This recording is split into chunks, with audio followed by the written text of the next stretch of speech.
sürgünüz. Hayaller suratıma acı püskürür. Gerçeği değişmez, gerçekler beni uçuruma alır da götürür. Üzgünüz bundan ötürü, duygularım bak götürüm. Size artık nötrüm, bana bir bilet kesip buralardan bir süre uzaklara götürün. Vay, insanlık ölmüş say. Yer var mı bana Sky? Sarmadı ortam, görüşürüz bye bye bye. Her şeyin ilacı bu acı zaman, güzel gönüllere aç zaman. Çok güven olsun adın sazan, kötü kalplere vurun yama. Sana inanırım baba, gelip yüzüme konuştuğun zaman hayat suratına vuruyorsa şamar, hadi bu oyunu kazan. Geçtiğim camdan bakar, suratıma kapanan kapılar. Yere bassın tüm tapular, paranın sadece adı var. Bul beni sokak, her kul var, güvenme kimseye yalancı kullar. Herkes konuşuyor konuşuyor konuşuyor, boş yapıyorsunuz boş. Olan garibana oluyormuş ama zengine hayat hoş. Ben kovalıyorum hadi sen koş. Sizi duymadım o zaman şoktaydım, ölmedim ama yine boktaydım. Gökyüzünde bir yıldız kaymış, o zaman ben yerin altındaydım.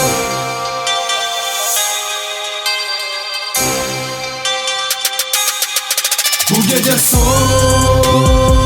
geceyi say say, benimle hay hay, gidene bay bay. Bırakın ah beni, zamanı geldi mi? Karanlık sokakta geliyor sesimi. Giderim ölüme, bakmadım dünüme. O konsan tetikte, çekip attım hedefte.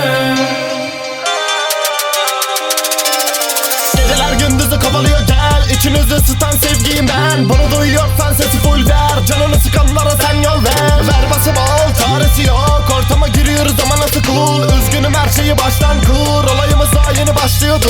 Bak, geri döndük uykudan kalk, gerçeği bizimle tat. Gelmiyorsan eve git yat yat yat yat. No no no pes, iyi mi yes, rüzgarım ol bana deli deli es. Ama yine yorulma, yalnız gez, bütün herkesle muhabbeti kes. Önümüzde koca bir yol var da koşuyoruz, işimiz kolay değil ama. Kır zinciri boyun eğme ona, suratına gülen herkese kanma. Dan dan dan, akıyoruz candan, yalancı aşklar bakıyor mu camdan. Eskiler eskide kalmadı sanmam, canımız emanet yine Allah'tan. Bir de yanımda dostum varsa, içimde boş insanlar kim? Kim besleme hayata zor durumda kaldığındalar yanında. Kötülük düşünme sonunda senin hayat arabe. Güzel bir evrim getir benimle, yararın kime ne?